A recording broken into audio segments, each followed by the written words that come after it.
ஸ்ரீமதே ராமானுஜாய நமக. காருண்யமிக்க ராமானுஜரை திருக்கோளூர் பெண்பிள்ளை சேவிச்சுட்டு ஒவ்வொரு வாக்கியமாக சொல்லின்னு இருக்கா இல்லையா? அதில் இன்றைக்கி நம்ம பார்க்க போகிறது 69வது வாக்கியம். கடலோசை என்றேனோ பெரிய நம்பியை போலே. பெரிய நம்பி அவர் ராமானுஜரை இந்த சம்பிரதாயத்துக்காகவே கொண்டு வந்தவர். அவர் ரொம்ப மென்மையான ஹிருதயம் படைத்தவர், கருணையே வடிவானவர், பகவானுக்கு ரொம்ப பிடிச்சவர். அவரோட குணம் எல்லாருக்கும் ரொம்ப பிடிக்கும்.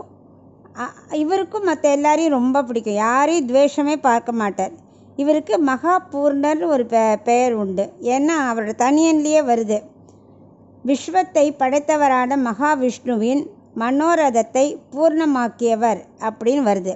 அதனால தான் எல்லாராலையும் இவர் எப்படி அறியப்படுறாருன்னா மகா பூர்ணர். இவர் என்ன பண்ணார், ராமானுஜரை மதுராந்தக ஏரிக்கு கூட்டுன்னு வந்து ஆவணி மாதம் சுக்லபக்ஷ பஞ்சமியில் வகுளா மரத்தடியில் பஞ்சசம்ஸ்காரம் செஞ்சு வச்சார். அதே மாதிரி ஆளவந்தார் சிஷ்யர்களில் ஒருவர் தான் மாரநேரி நம்பி. இவர் மாரநேரி நம்பி என்ன பண்ணார், எப்பவும் ஆளவந்தாருக்கு கைங்கரியம் பண்ணிகிட்டே இருப்பார். அவர் 4வது வர்ணத்தை சேர்ந்தவர். அதனால் அவர் என்ன பண்ணுவார், அவருக்கு அந்த சம்பிரதாயங்கள் அவர் சொல்கிறதுலாம் வைஷ்ணவ சம்பிரதாயம் அவருக்கு புரியாது. ஆனால் நிழலாக இருப்பார். ஆளவந்தாருக்கு நிழலாக இருந்து ஃபுல் கைங்கரியம் பண்ணிகிட்டே இருப்பார். ஒரு தடவை ஆளவந்தாருக்கு ராஜப்பிளவைங்கிற ஒரு நோய் வந்துடுத்து. அது போக போக ரொம்ப வேதனை ஆகிடுது.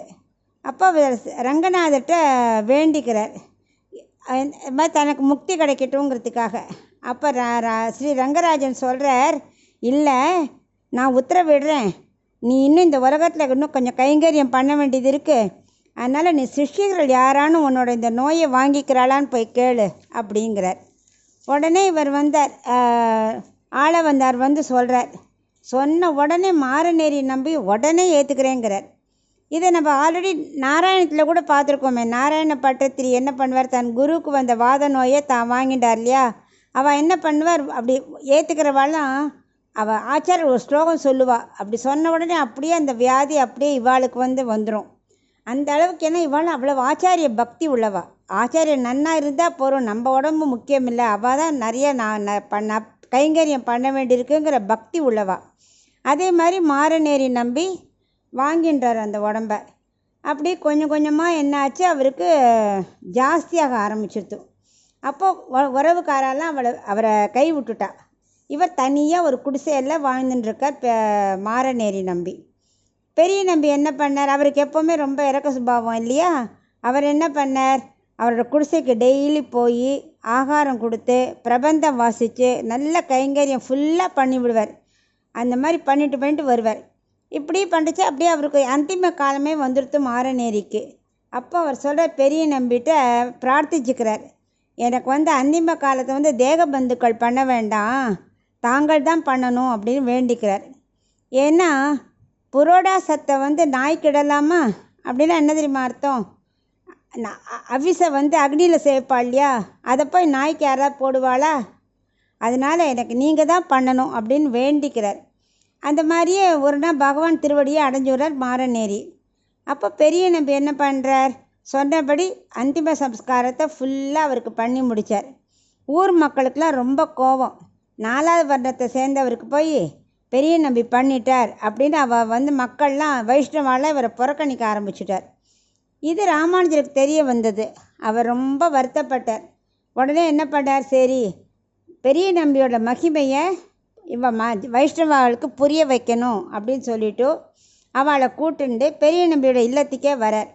வந்தவுடனே கேட்குறார், என்ன மாரநேரிக்கு அந்திம சம்ஸ்காரம் பண்ணேல் போல இருக்கே அப்படின்னு கேட்குறார். கேட்டுட்டு, நீங்கள் ஏன் பண்ணணும், ஊரில் இருக்கிறவா எல்லோரும் உங்களை புறக்கணிக்கிறா இல்லையா, வேறு யாரையா விட்டு பண்ணியிருக்கலாமே அப்படிங்கிறார்.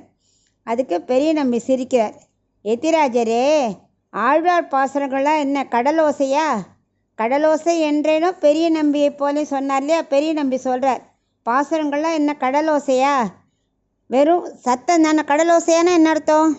கடலில் பக்கத்தில் போய் அந்த கரையில் நம்மனா சத்தம் கேட்டுகிட்டே இருக்கும். பட் அதனால் ஏதாவது பிரயோஜனம் உண்டா? ஒன்றும் இல்லை. அப்படியா பாசுரங்கள்லாம்? ஆழ்வார்கள் எப்படி பாடியிருக்கா? நெடுமார்க்கடி மேலே என்ன சொன்னார், பாகவதருக்கு அடிமைப்படுவதையே அனைத்தையும் விட பெரிதுன்னு சொல்கிறாரா இல்லையா? அகன்ற உலகத்தையுமே பரிசாக தந்தாலும் எம்பெருமான் அடியார்களுக்கு ஆட்படுவதை தான் ரொம்ப விரும்புகிறார். அப்படி தானே ஆழ்வார் பாடியிருக்கார். அப்புறம் பயிலும் சுடரொளியில் என்ன சொல்லியிருக்கார்? திருப்பார்கடலில் துயில் கொள்ளும் பரமனை பெரும் செல்வமாக பெரும் எப்படிப்பட்ட பிறவி வந்தாலும் அடியார்களுக்கு தொண்டு செய்கிறது தான் பெரிய தலையாய கடமைன்னு சொன்னாரா இல்லையா? பெருமாள் திருமொழியில் என்ன சொல்லியிருக்கார் அந்த ஆழ்வார்? அடியார்களின் குழாங்களை காணப்பெறும் பாக்கியமே கண் படைத்ததற்கு காரணங்கிறார். இப்படி ஒவ்வொருத்தரும் சொல்லும்போது அப்போ என்ன, அதை ஃபாலோ பண்ண வேண்டாமா? நம்ம வெறும்னா அவள் சொல்கிறத கேட்டுட்டு கடலோசை மாதிரி விட வேண்டியதானா அப்படிங்கிறார். அது மட்டும் சொல்ல, இப்போது நான் என்ன, ராமர் ஜடாய்க்கு சம்ஸ்காரம் பண்ணார். நான் என்ன ராமரை காட்டில் வசந்தவனா? இல்லை ஜடாயும் மாரநேரியை விட வசந்ததா? இல்லை. யுதிஷ்டர் இருக்கார், விதுரருக்கு பண்ணார். யுதிஷ்டரை விட நான் வசந்தவரா? இல்லை மாரநேரியை விட விதுரர் தாழ்ந்தவரா? என்ன அர்த்தம்? இப்படி எல்லாரும் இப்படி சொல்கிறேளே அப்படின்னு அவர் சொன்ன உடனே பெரிய நம்பியை சொன்னதை கேட்டு மற்றவாள்லாம் புரிஞ்சுட்டா. வராகமூர்த்தி கூட தன்னோட சரம ஸ்லோகம் சொல்லியிருக்கார் இல்லையா? 2வது லைனில் அகம் ஸ்மராமி பக்தம் நயாமி பரமாம் கதிம். அந்த மாதிரி பெருமாள் சொல்கிறது, அவதார புருஷர்கள் சொல்கிறதெல்லாம் நம்ம கருத்தில் கொள்ளணும். அவளை சும்மா சொல்லலை, நம்ம அதை ஃபாலோ பண்ணணுங்கிறதுக்காக சொல்கிறா. ஆனால் நம்ம எப்போ யாரானாலும் சரணாகதி அடைஞ்சிட்டா போகிறோம், அவர் பார்த்துப்பார், அவ்வளவுதான். நம்ம என்ன பண்ணோம்? அடியார் அது தொண்டு புரியணும், அதுதான் நம்மளோட கடமை. இதைத்தான் இந்த திருக்கோளூர் பெண் பிள்ளை சொல்கிறா. நான் என்ன அந்த மாதிரி ஆச்சாரிய பக்தி இருந்ததா? கடலோசை மாதிரி இருக்கேன், ஒரு பிரபந்தமும் ஒன்றும் தெரிய மாட்டேங்கிறது. கடலோசை என்றேனோ பெரிய நம்பியை போலே, எனக்கு ஒரு பக்தி இல்லை, ஒன்றும் தெரியல அப்படின்னு யார்கிட்ட சொல்லின்னு இருக்கா? பெரிய நம்பிக்கை ராமானுஜருக்கு நடந்த சம்பவத்தை நடந்ததே இவார்ட்டில் தான், அவர்கிட்டயே சொல்கிறா திருக்கோளூர் பெண் பிள்ளை கடலோசை என்றேனோ பெரிய நம்பியை போலேன்னு. அது நம்ம என்ன தெரிஞ்சுக்கணுன்னா, பகவானுக்கு ஜாதி வேதம்லாம் கிடையாது. எல்லா ஜாதியும் ஒன்று தான் அவருக்கு வேணுங்கிறது ஒன்லி பக்தி. யார் உண்மையான பக்தியாக தொண்டர்களுக்கு எல்லா கைங்கரியும் பண்ணின்னு இருக்காளோ, அடியார் அவர் பவ்யமாக இருக்காளோ, அவருக்கு அவர் கண்டிப்பாக முக்தி கொடுப்பார்.